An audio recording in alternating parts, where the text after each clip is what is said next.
Are you trying to play a song or a chord progression, but you have actually no idea what to do with the chords? Like, how do you start adding rhythms and make it sound like a real song? So in today's video, I'm gonna show you 5 different levels of pop piano accompaniment perfect for beginners. I'm gonna show you each step you need to practice this effectively. You'll discover how the same chords can be played in many different styles, making it easy for piano player of any level to add some groove to their favorite songs. Also, to make it even easier for you, you can download the free guide for this video down below in the description. Alright, to show you these 5 levels, I'm gonna be using the 1-3-4-5 chord progression. It's basically the chord progression from Have I Told You Lately by Van Morrison. For those who don't know what these numbers are, they are the chord degrees based on the scale that we use to create a chord progression. In C major, we simply add numbers to each of these notes. So it's like 1, 2, 3, 4, 5, 6, 7, and 1. And then we go and create a triad chord on each of these notes, using only the note of the C major scale. So in C major, it's gonna give us C for the first degree, D minor for the second degree, E minor for the third degree, F major for the 4, G major for the 5, A minor for the 6th, and B minor flat 5 for the 7th degree here, back to 1. So now, when we create a chord progression, it's basically we're going to be using just a few of these chords and we're going to put them together. So using the 1-3-4-5 in C major, we're going to have C, E minor, it's the 3, F for the 4, and 5, it's G. So C, E minor, F, and G.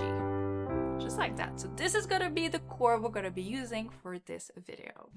So the first level for pop piano accompaniment will be very simple, just hold the note. And if you're comfortable, you can even use chord inversion. So C, just like this. Keep it as a whole note, very simple here. Then we're going to E minor, F, and G. And if we do 4 beats for each chord, we could have like 1,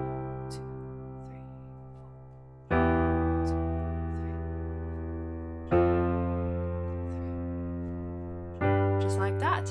On the left hand, keep it simple. I'm holding a whole note and I'm playing the octave. You can do the octave or just hold one note.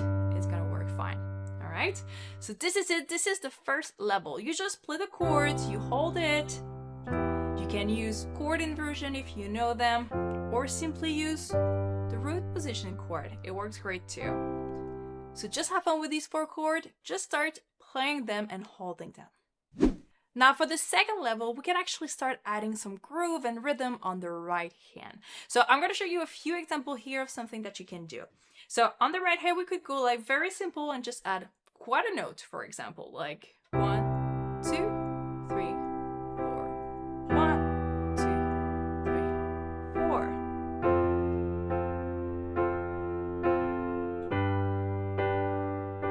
And just like that, it creates a very simple but beautiful accompaniment, and you can do that on pretty much any song. Now, another thing that you can do with the right hand, you could also maybe do broken chords. So what is a broken chord? It's basically the chord I was playing earlier, but I'm splitting the chord in 2 parts. So we have top and bottom, and usually we go from top to bottom.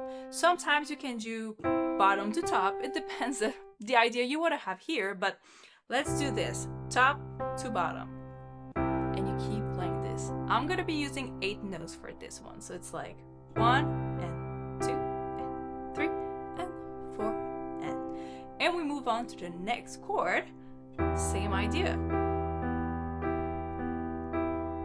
Next chord.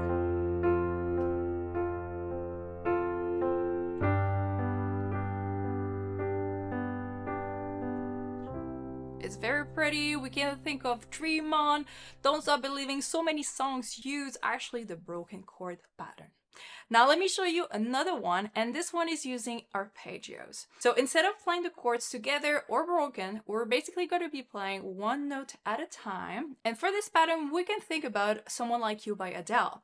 So we're going to go like this, just playing one note at a time in 8 notes, up and down. You could also do up and down like this. Let's start with the C. So we have 1 and 2 and 3 and 4 and A minor.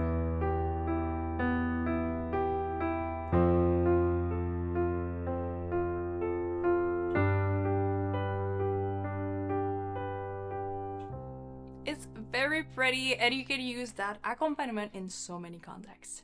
By the way, just as a reminder, if you want the free PDF guide of this video explaining more about the chords degrees and the different level of accompaniment, you can get it down below in the description for free. Alright, so let's move on to level number 3, and this is where we can actually add some left hand rhythm and patterns. So let me show you a few examples of things that you can actually do with your left hand. So for now, we were just holding notes, so this is obviously a great thing that you can do. Just keep it simple, hold the root note of each chord. But another thing that I actually love to do is playing arpeggios on the left hand. Very simple arpeggios using the 1, 5, and 1, just like this for each of these chords. So keeping the right hand with quarter notes, we could have like simple like this. So it's 2, 3, 4, 1 and 2, 3, 4, 1 and 2, 3, 4, just like that. What about changing a little bit of the rhythm on the left hand? So we could go like 1 and 2 and 3, 4. So this one is going back.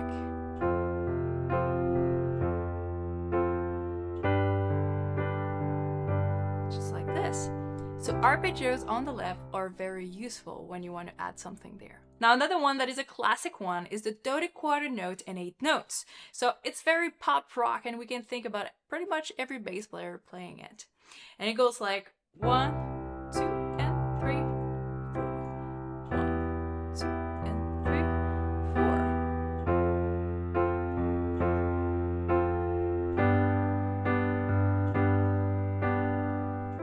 Like this.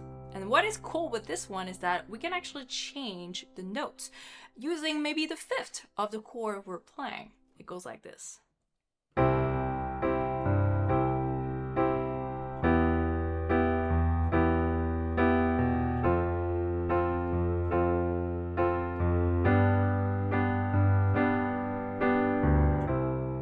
Something like that. So you can move around with the dotted quarter note and the 8 notes. It's pretty cool. Now the next one is actually creating a melody, a bass line with your left hand and moving around like that, moving on the scale usually and using the notes of the chords. Let's see what we could do with this actually. So we could have like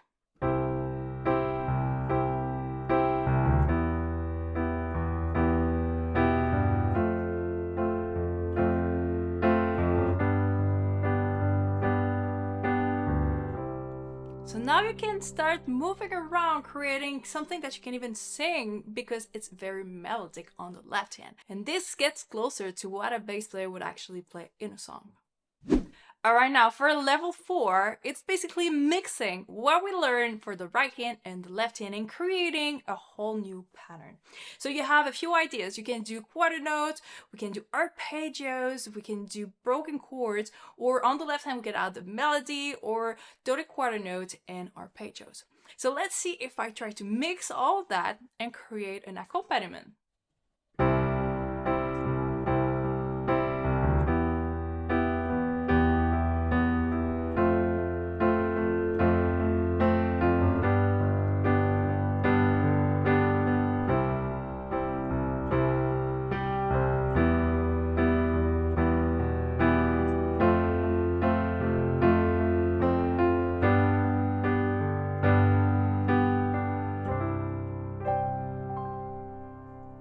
So now it gets very interesting because you start having like this cool accompaniment. We're mixing a little bit of the quarter notes here, maybe some dotted quarter notes here, moving between the chords.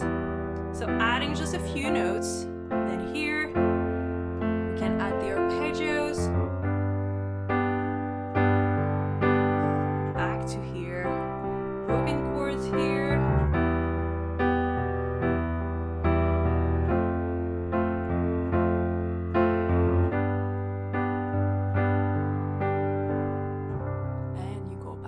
there's so many versions of this that you can actually do. So just try to figure it out one hand at a time before you try to mix it on level 4.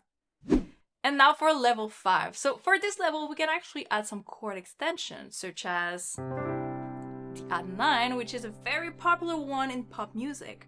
Or we can also go from the sus2 and the sus4. So just a quick differences here. So the add 9 is basically when we add the 9th note of the chord with the whole triad here.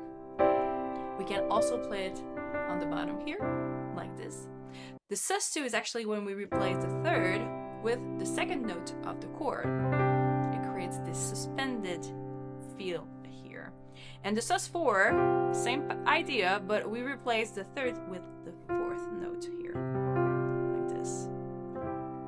So these are very cool things that you can add to your playing because it just creates some movement. It doesn't disturb really what you're playing with the chords, but it can really have this cool effect when you play in your accompaniment. So let me show you an example if I add these extensions to my chords. So we could have like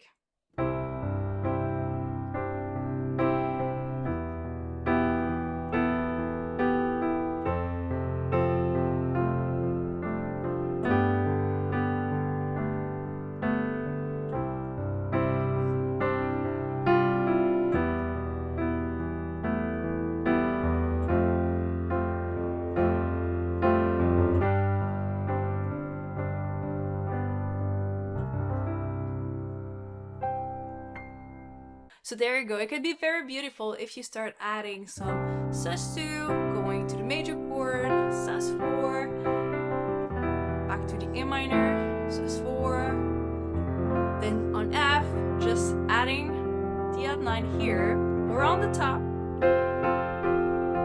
And same thing here for the G. I'm adding the add 2, like this, which is the same as the add 9, back to C.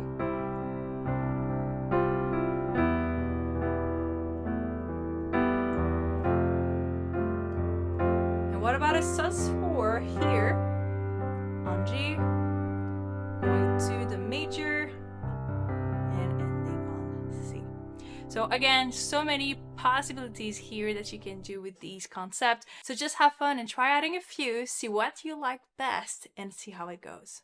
Alright, thank you so much for watching, and if you've learned anything valuable from this video, please subscribe to this channel and like this video. It will make the channel grow to help more keyboard players. Alright, happy practicing!